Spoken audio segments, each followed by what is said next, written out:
Blimey, who's this little energy ball? It's bouncier than a Joey and Joggers. Oh, it's Sir Belch. This dead-set legend is Fuggler royalty, with its long, gangly arms and even longer tongue.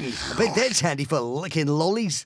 According to Fugglepedia, it's also a major windbag. Give it one snack of food and it's burping like a crook in a cracked creek. Let's check it out. Here you go, mate. Now do something gnarly, like burp the alphabet. Whoa, that is gnarly. And there's more. What a ripper. And what a stinker. Hey, dingo breath, when did you eat garlic?